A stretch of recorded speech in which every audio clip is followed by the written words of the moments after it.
तो बच्चों कैसे हो? ठीक है। तो हम नवी कक्षा में कौन सा पाठ पढ़ रहे थे? दूसरा पाठ। दूसरे पाठ का नाम क्या है? गाने वाली चिड़िया। तो इस गाने वाली चिड़िया पाठ के बारे में मैं आपको इससे पहले थोड़ा बहुत पाठ के संबंधित कुछ विषय बताया था, अब भी मैं बताऊंगा। तो पहले हम थोड़े बहुत प्रश्न करता हूं मैं, उसके बाद में आप मुझे ये करिए। तो एक राजा रहता है। तो एक राजा रहता है, वह बहुत ही सुंदर महल में रहता है। पास वाले जंगल, राजमहल के पास ही एक जंगल रहता है। इस जंगल में गाने वाली चिड़िया के बारे में पता चलता है। किसको? राजा को। कैसे पता चलता है? यात्री लोग अपने यात्रा वर्णन में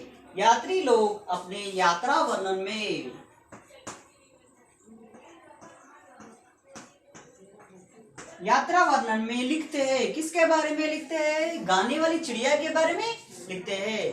तो राजा को यह बात पता चलने पर, वो बहुत ही सुंदर महल में रहता है, राजा को यात्रा वर्णन के बारे में पता चलने, गाने वाली चिड़िया के बारे में पता चलने पर वो अपने सैनिकों से कहता है कि जाओ उस चिड़िया को ढूंढ कर लाओ। सैनिक जंगल में जाते हैं। सैनिक जंगल में जाकर उसे ढूंढने लगते। कहाँ ढूंढने लगते? उन्हें भी पता नहीं कि गाने वाली चिड़िया एक चिड़िया है।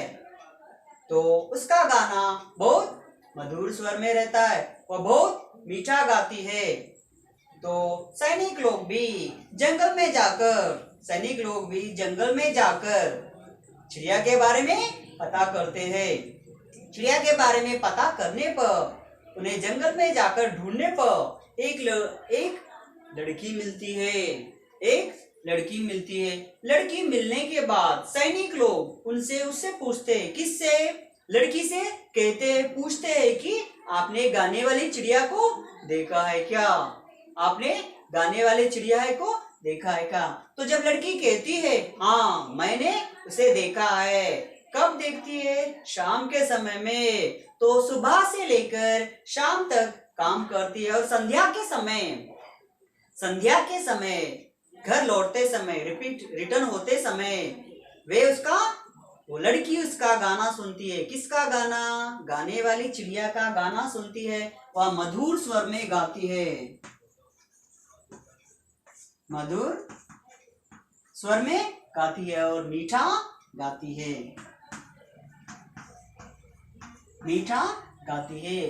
तो बाद में क्या होता है? लड़की इस चिड़िया को अनुरोध करती है। अनुरोध यानी रिक्वेस्ट करती है। लड़की उसके पास, गाने वाली चिड़िया के पास जाकर रिक्वेस्ट करती है कि आपका गाना सुनाने के लिए हमारे राजा के पास आएगी क्या? तो चिड़िया कहती है कि अवश्य मैं अपना गाना सुनाने के लिए मैं राजा के पास आऊंगी। तो जब क्या होता है? अगले दिन यानी नेक्स्ट डे, अगले दिन चिड़िया राजा के पास आती है। राज दरबार में राजा और राजाओं के मंत्री और प्रजा लोग भी उपस्थित रहते हैं, यानी वहां पे तैयार रहते हैं। क्यों तैयार रहते हैं? चिड़िया का गाना सुनने के लिए। इतने में चिड़िया उड़ते हुए वहां पर आती है और मधुर स्वर में गाती है। कैसे गाती है? मधुर स्वर में मीठा गाती है। क्या गाती है? गाना गाती है। इस गाने को सुनकर सभी लोग मुग्ध हो जाते हैं। मुग्ध यानी सरप्राइज, बहुत अच्छा महसूस करना। तो फिर जब क्या होता है? चिड़िया का गाना सुनकर सभी लोग मुग्ध हो जाते हैं और चिड़िया राजा की आंखों में क्या देखती है? खुशी के आंसू। मैंने आपको बताया था कि इंसान चाहे रोए या खुशी से रहे, उसे उसे उसके आंखों में से पानी आता है, वो दुखी रहने जब और सुखी रहने पर भी। तो जब वो चिड़िया से कहता है कि प्यारी चिड़िया, तुम मेरे साथ ही यहाँ पर इस राजमहल में रह जाओ, तुम जो मांगोगी मैं उसे दूंगा। तो जब चिड़िया राजा की बात मानकर वहां पर रहने के लिए तैयार हो जाती है। राजा की बात सुनने पर राजा उसे किस में रखता है? सोने के पिंजरे में रखता है। तो गाने वाली चिड़िया के बारे में पूरे राज्य में चर्चा होने लगती है, यानी सभी लोग बात करते रहते हैं कि क्या गाती है, कैसे गाती है, कितना अच्छा गाती है, बहुत मधुर गाती है, बहुत अच्छा लगता है बोलकर सभी लोग चिड़िया की तारीफ करते हैं। तो राजा की बात सुनकर चिड़िया राजमहल में रहने के लिए तैयार हो जाती है। राजा उसे सोने का पिंजरा बनवाता है। तो मैंने कल आपसे कहा था कि गीत और संगीत का हमारे जीवन में बहुत महत्व है। छोटा प्रोग्राम होने पर, कार्यक्रम होने पर, यानी पूजा होने पर, यहाँ पे मरण होने पर भी हम क्या करते हैं? संगीत का उपयोग करते हैं, संगीत लगाते हैं। उत्सवों पर, विशेष अवसरों पर, त्योहारों पर हम क्या करते हैं? संगीत लगाते हैं। इंसान संगीत सुनने पर अपने सारे दुख भूल जाता है, थोड़ी थोड़ी देर के लिए भी वह अपने दुख भूल जाता है। तो इस तरह हमारे जीवन में गीत और संगीत का विशेष महत्व है। हम भी गाना गाते हैं। कहाँ पर गाना गाते? जब बाथरूम में है, जब ठंडे ठंडे पानी से नहाना चाहिए, ऐसे कुछ हम छोटे छोटे गाने गाते हैं। यानी हमारे अंदर भी एक गीतकार है, एक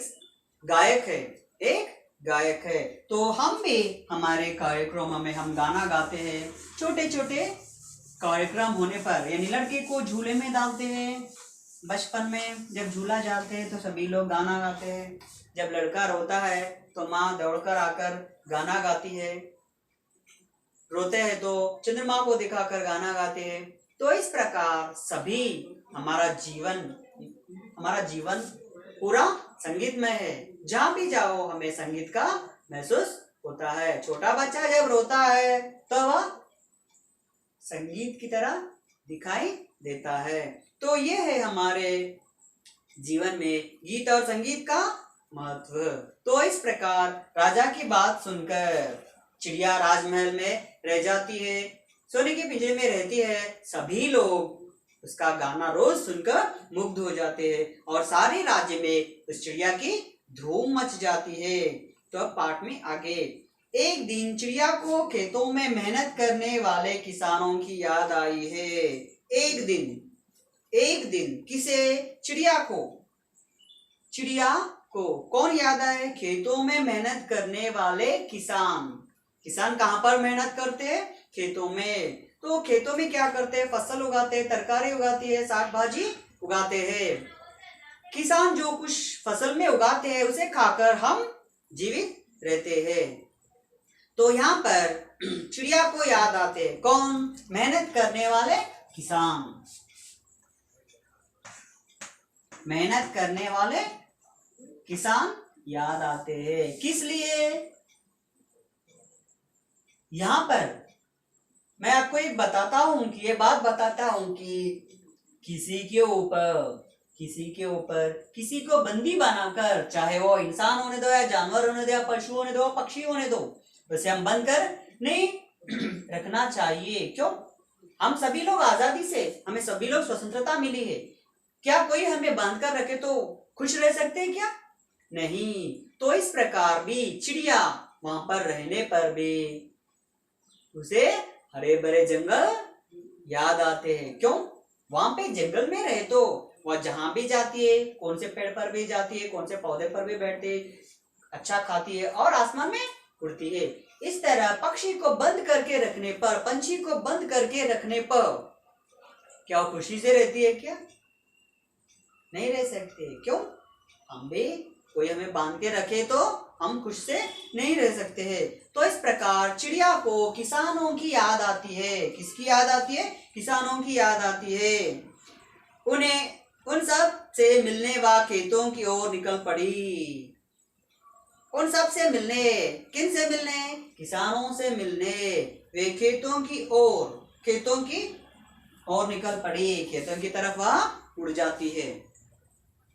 खेतों की तरफ वे चिड़िया उड़ जाती है। जब राजा को चिड़िया दिखाई नहीं दी तो इस प्रकार चिड़िया क्या करती है, अपना सोने का पिंजरा छोड़कर खेतों में काम करने वाले, मेहनत करने वाले किसानों को देखने उड़ जाती है, निकल पड़ी। जब राजा को वो उड़ जाती है, खेतों में चली जाती है, तो पिंजरा कैसे रहता है? खाली रहता है। खाली पिंजरे को देखकर दिखाई नहीं दी। उसमें चिड़िया दिखाई दी है क्या? नहीं। तो वह दुखी हुआ और अस्वस्थ हो गया। वह दुखी हो गया। क्या हुआ है? दुखी हुआ है। क्यों दुखी हुआ है? क्योंकि वह चिड़िया को बहुत चाहता था, उसका गाना सुनता था। हर रोज उसका गाना सुनकर वे बहुत खुश हो जाता था।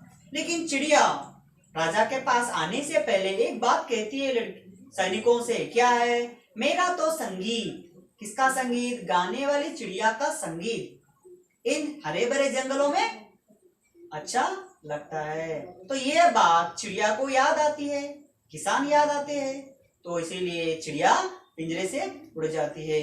किसी पंछी को बंदी बनाकर रखना उचित नहीं है।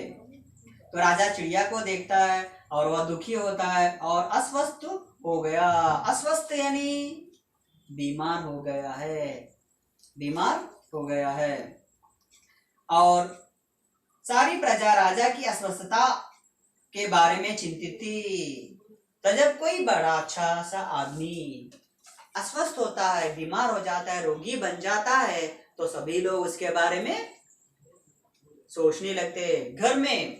घर में संतान यानी अपने बेटे या बच्चे, पुत्र को देखकर अगर उसे कुछ हो गया तो हमारे माता पिता बहुत तड़पते हैं, अरे ये बच्चे को ऐसा वैसा हुआ है। तो इसी प्रकार राजा भी उसकी चिड़िया की सोच में पड़कर दुखी हुआ और अस्वस्थ हो गया, यानी बीमार हो गया, अस्वस्थ हो गया। और सारी प्रजा उसके बारे में चिंतित थी। चिंतित यानी सोचना, अरे राजा को ऐसा हो गया, क्या हो गया, कैसे हो गया, क्यों हो गया, बोलकर वह सोचने लगी। कौन? प्रजा। सभी सोचने लगे कि राजा को कैसे बचा ले। तो सभी सोचने लगे कि राजा को कैसे बचा ले। तो क्यों सोचते हैं प्रजा लोग राजा को बचाने के लिए? क्योंकि वे उनका राजा है और उनकी देखभाल करता है। तो यहाँ पर प्रजा का कर्तव्य होता है कि राजा को बचा लेना चाहिए।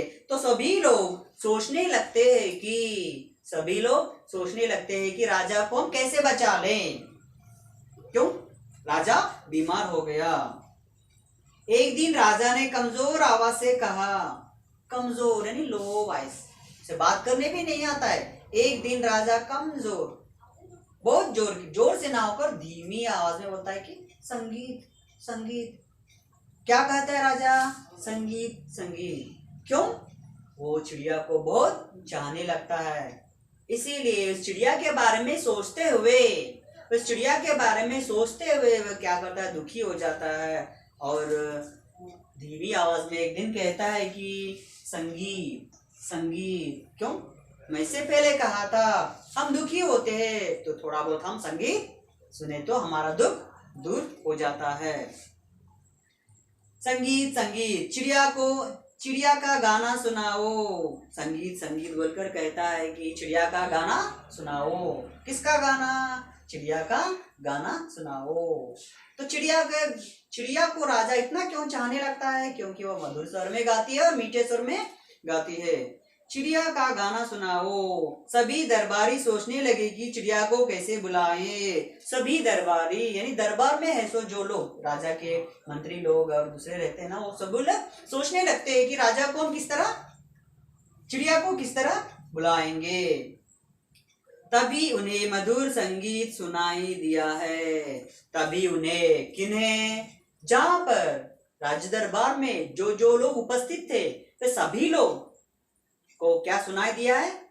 संगीत सुनाई दिया है, मधुर संगीत सुनाई दी है, अच्छी सी संगीत सुनाई दी है। क्या कह सकते हो कि वो किसकी बात, किसकी गाना है, किसका संगीत है? गाने वाले चिड़िया का संगीत है। वे सब सुनाई दी, वे सब आवाज की ओर देखने लगे। जहां से आवाज आती है, जहां से संगीत सुनाई देता है, तो दरबारी लोग उस तरफ, चाहे उस तरफ आने दो या उस तरफ आने दो, किस तरफ आवाज आती है हमको उस तरफ कान लगाकर सुनते हैं और कहते हैं कि इस तरफ से आवाज आ रही है।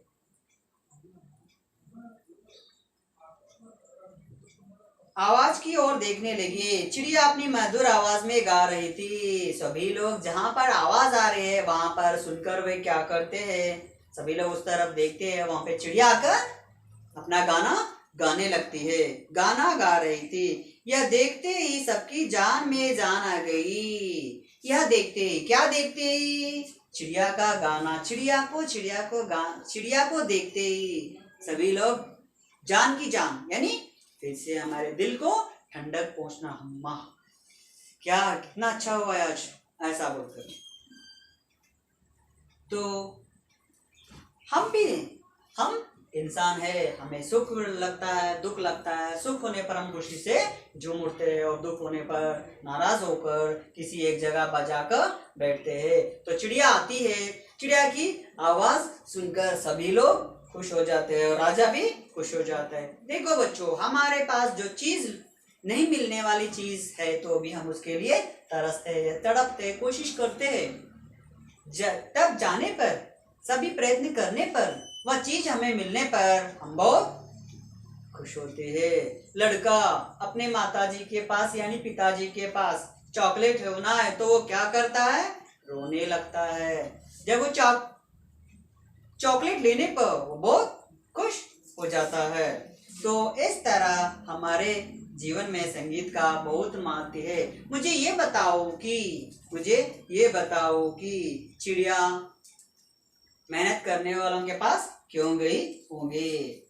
तो हमारा जीवन का लक्ष्य यह है कि हम दूसरों के लिए काम आना ही हमारा जीवन का लक्ष्य है। वही इंसानियत है, वही मानव का धर्म है। तो यहाँ पर एक नोट लिख लीजिए आप।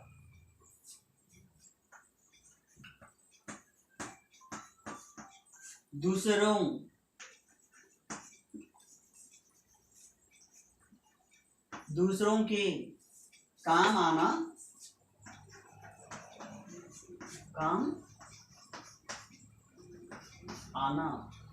दूसरों के काम आना अर्थात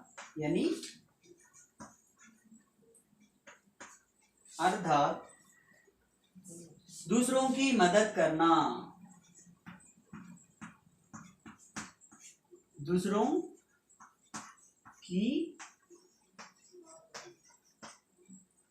की मदद करना या सेवा करना,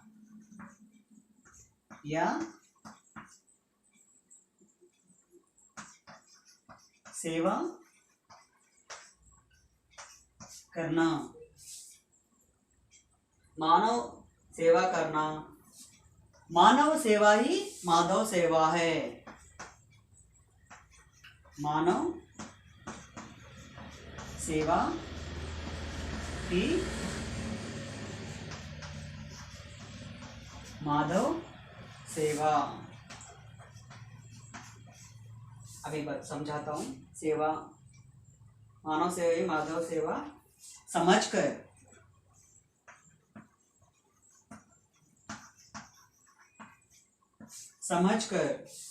दूसरों के काम आने में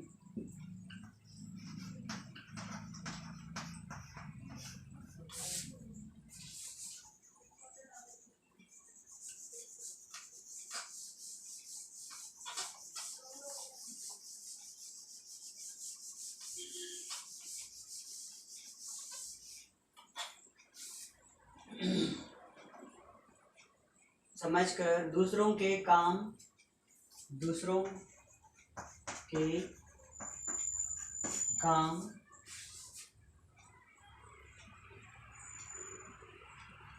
काम आने में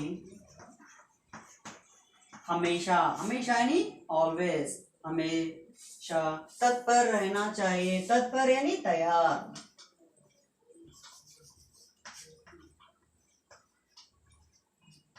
तत्पर,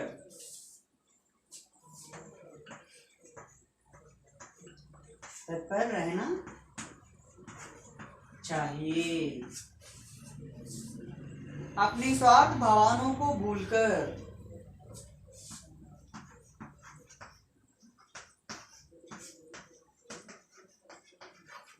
अपनी स्वार्थ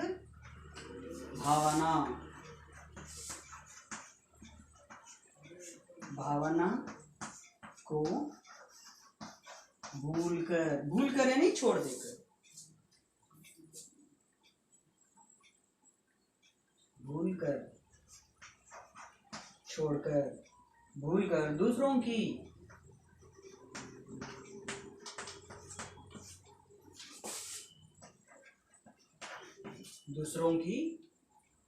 सहायता करना,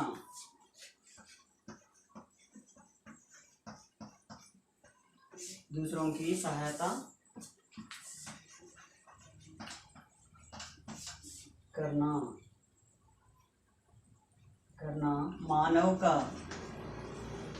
मानव का यानी हमारा, मानव का प्रथम, प्रथम यानी पहला, प्रथम कर्तव्य है।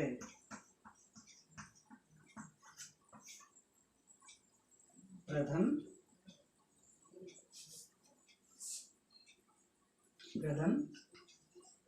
कर्तव्य है। इससे सुखी और सार्थक बन सकते हैं।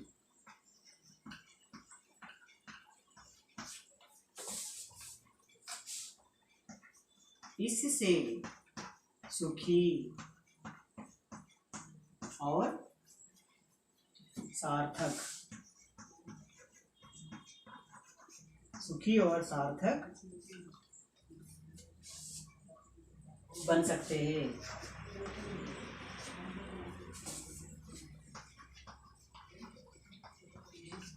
सुखी और सार्थक बन सकते हैं। तो ये है हमारा मानव जीवन का उद्देश्य। तो हम अपने स्वार्थ भावना को भूलकर दूसरों की मदद करना चाहिए। मानव सेवा ही माधव सेवा। तो आप सभी को पता है कि हम मदर तेरेसा के बारे में जानते हैं। मदर तेरेसा ने सभी गरीबों की सेवा की है। उन्होंने समझा है कि मानव सेवा ही माधव सेवा, यानी इंसान की सेवा करने से वो सेवा, उस सेवा किसे पहुंचती है?